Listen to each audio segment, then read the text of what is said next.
Y'all, for real, I don't like this Wendy thing, for real. I don't like it. I don't like it. I don't like it.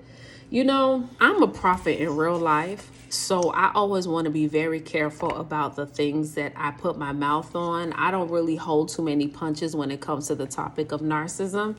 But every now and again, there are certain things that pop up in our time and in our culture that is the talk of our generation, that it's a harbinger, right? It's a message to a generation and we're not even paying attention. Many of you know, Haitian American, born in Florida, raised in the DMV area, right? And we know Real Housewives of Potomac, for those, I guess you put the pieces together now, is in Maryland. And I love the fact that they are showing Black affluent women in the DMV area, because that is a storyline that needs to be covered. Now, the ones that got the real coin, they ain't coming on this show. Okay, it's the Georgetown mamas that they need. Wendy, if I'm not mistaken, I think went to University of Maryland. I'm sure family, when they came to that area, it was more than likely College Park. Shout out to Langley Park. This how you know I'm from the DMV for real, because I know the different corners, okay? And I share this because, like, you made it, mama. You made it. I think a pretty decent upper middle class life. The conversation people keep asking is, why did she do this? Why was this necessary? Why was this? I created a video. I am so mad at myself. I recently deleted it like 3 months ago. It was a video. I did a review on Real Housewives of Potomac. I deleted it because I don't normally cover that show or talk about it on YouTube or TikTok. Now I'm so regretting. I'm gonna tell you how old the video was. The video was from like almost 3 years ago. That's why I deleted it, because I didn't think I would need it. And I'm kicking myself because I'm like, you should have kept it for proof. But I was talking about how a base issue that is really fighting Wendy is two things: spirit of rejection and a poverty spirit. I want to show you how they work together and how they're working together in this, because you may not see it, or just because you have money don't mean the poverty spirit ain't still at work.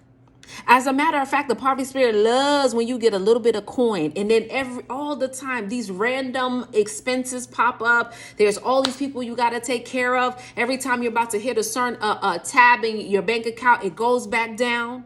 You always in debt. If I'm not mistaken, I think they said collectively, her and her husband, and this from years ago, I think she shared it on the show, I think they were like almost like $1.3 million student debt.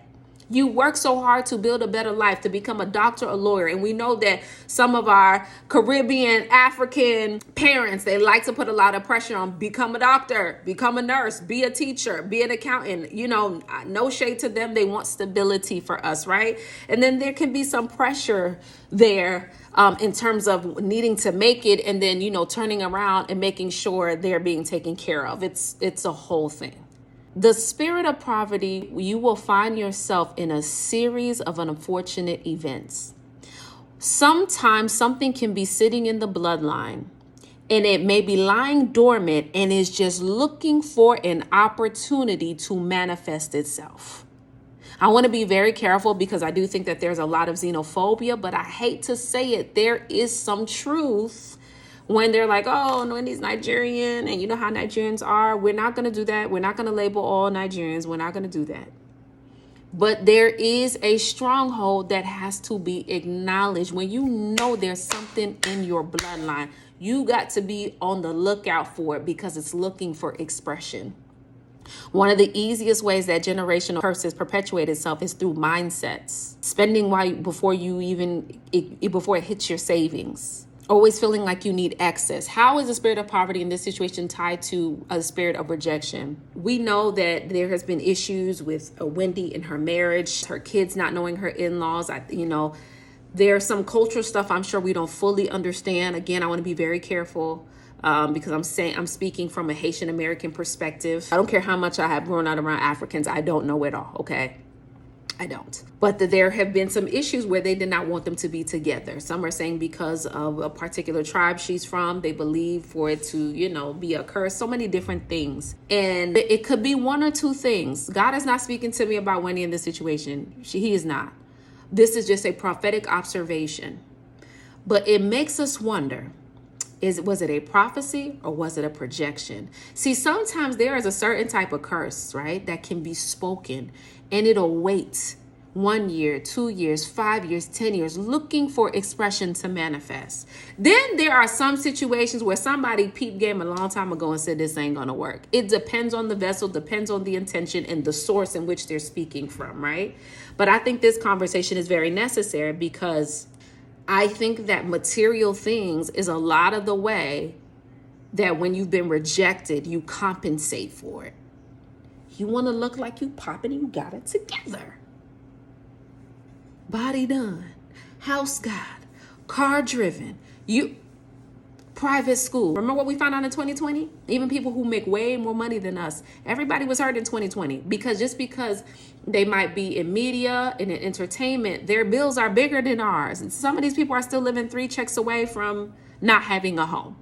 And I think sometimes we don't give a lot of empathy towards people that we feel like make more money than us because they're like, why don't you just downsize or live within your means? We don't know the reasons. I'm just speaking from a spiritual perspective. When you've been rejected in that way for one reason or another, whether you like the lady, you don't like the lady, whatever, that's hard.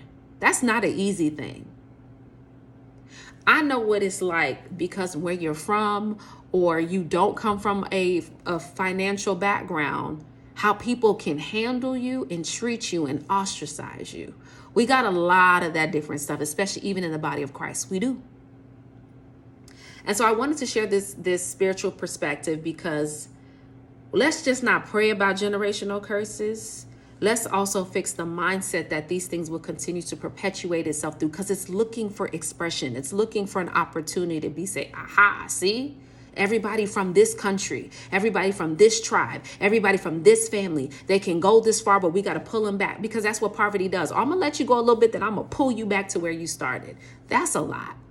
I'm not giving a pass to the behavior, but nobody does nothing for no reason. There's a reason for something, but these are some of the things that prophetically I suspect and I'm giving an observation to, and this can be a learning tool for all of us.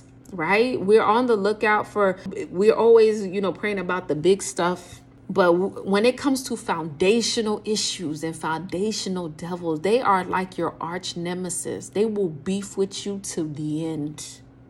Beef with you, your grandmama, your children, the children yet here. Everybody got to know what's in their family, where they're from and what's fighting them. I know my arch nemesis and she got a mean left hook. We go many rounds. I'm going to give you an example. I was looking for a new internet company. And so I had reached out and I had a plan. I was going to bundle my deal and with my cell phone company, I was combining to save this amount of money. I had a whole plan. When I went to go inquire to get the internet turned on, they were like, ma'am, we don't have a contract in that area, that particular building. You can't, you have to go with this company. And I was like, I don't understand. And Baba, you know me, ignorant. So I went to the company. Because the truth is they're like somebody already has a contract on that land and in that building. Tell me, so I can come up here and get T-Mobile when Infinity already has a contract. And what happens is the company ahead of time, they will pay the building, pay the apartment, pay the building complex in order to have that contract. So that anybody that comes in, they got to go to that company. That's how that partnership works, right? So no matter how much I want to do T-Mobile, no matter how much I might want to do Verizon or somewhere else, because it's a better rate. If there was a contract that was there even before I got to the building, that contract will stand. It's the same thing with generational curses. The only person that can help you and to get to that foundation is Jesus Christ, period. He's the only one that can get to the very root of things. And so foundational issues is very, very real. Whether that was in her own personal life, her family, where she's from, demons don't care because you went across the ocean. Some of y'all need to do some research and find out where you from, where your people from. And I'm telling you, all these things, they have a pattern. So anyways, I really hate that this happened. May we not fall into temptation. Just so that we can feel like we're part of the girls. We can feel like we're also winning to let our validation be in the Lord Jesus Christ. Because look at what happens. The very same people you trying to keep up with and be cool with, X, Y, and Z, they turning on you quick. They can't wait to make a good joke. And this is actually really not funny. So anyways, I thought I'd give my 2 cents.